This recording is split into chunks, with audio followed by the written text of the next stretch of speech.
ৰহা সমষ্টিৰ অন্তৰ্গত গেজেৰপাম পঞ্চায়তৰ নিচে ওচৰত পাখলি গাঁৱত দিন দুপৰতে মুক্ত মনে ভূ মাফিয়াই খনন কাৰ্য চলাই আছে। এতিয়া প্ৰশ্ন হয়, যি সময়ত চৰকাৰে দুৰ্নীতিৰ শূন্য সহনশীলতাৰ কথা কয়, প্ৰতিটো বিভাগতে দুৰ্নীতি মুক্ত কৰিব বুলি চৰকাৰে প্ৰতিশ্ৰুতি দিয়ে, সেই সময়ত কামপুৰ বন বিভাগৰ অধীনস্থ পাখলি গাঁৱত নিচেই ওচৰত কমেও 5 কিলোমিটাৰ ওচৰত ইয়াত যে দিন দুপৰতে খনন কাৰ্যত ইহঁতে লিপ্ত হৈ খনন কাৰ্য চলাই আছে। ইয়াত কাৰ ছত্ৰছায়াত কাৰ পৃষ্ঠপোষকতাত এই খনন কাৰ্য চলাই আছে, ইয়াত আমাৰ প্ৰশ্ন হৈ আছে কামপুৰ বন বিভাগত। এনেবোৰ কামৰ পৰা প্ৰতিটো খনন কাৰ্য আপোনালোকে বন্ধ কৰক। বালি সিন্ডিকেট যেনেকৈ চলি আছে, দিন দুপৰতে ডাম্পাৰে অবৈধভাৱে ডাম্পাৰ ৰাতিয়ে দিনে চলি আছে, হাজাৰ হাজাৰ ডাম্পাৰ ট্ৰাকে ডাম্পাৰে বালি সৰবৰাহ কৰি আছে। আৰু তৎসত্ত্বেও কোনো ধৰণৰ মৌন বন বিভাগ, কামপুৰ বন বিভাগ, এই কামপুৰ বন বিভাগে এইবোৰ কৰ্মকাণ্ড অতি শীঘ্ৰে বন্ধ কৰিব লাগিব। নহ'লে চৰকাৰে যেতিয়া আপোনাৰ চৰকাৰে দুৰ্নীতিৰ শূন্য সহনশীলতাৰ কথা কয়, সেই সময়ত চৰকাৰী ভূমিত খনন কাৰ্য কৰাটো এটা আশ্চৰ্যৰ বিষয়।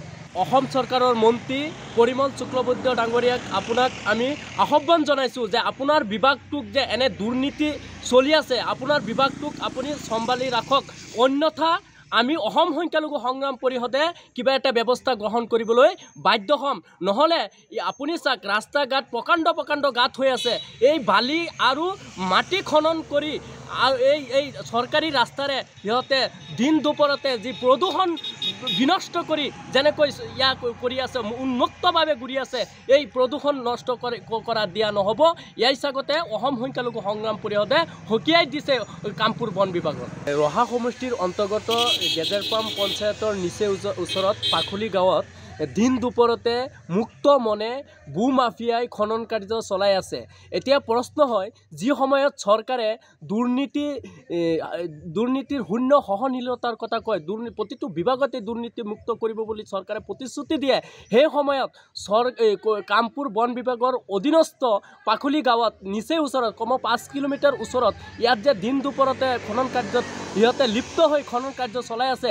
ইয়াত কাৰ ছত্ৰছায়াত কাৰ পৃষ্ঠপোষকতাত এই খনন কাৰ্য চলাই আছে, ইয়াত আমাৰ প্ৰশ্ন হৈ আছে কামপুৰ বন বিভাগত। এনেবোৰ কামৰ পৰা প্ৰতিটো খনন কাৰ্য আপোনালোকে বন্ধ কৰক। বালি সিন্ডিকেট যেনেকৈ চলি আছে, দিন দুপৰতে ডাম্পাৰে অবৈধভাৱে ডাম্পাৰ ৰাতিয়ে দিনে চলি আছে, হাজাৰ হাজাৰ ডাম্পাৰ ট্ৰাকে ডাম্পাৰে বালি সৰবৰাহ কৰি আছে।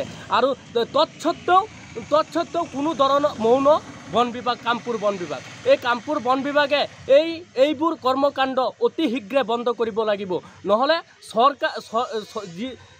চৰকাৰে যেতিয়া আপোনাৰ চৰকাৰে দুৰ্নীতিৰ শূন্য সহনশীলতাৰ কথা কয়, সেই সময়ত চৰকাৰী ভূমিত খনন কাৰ্য কৰাটো এটা আশ্চৰ্যৰ বিষয়।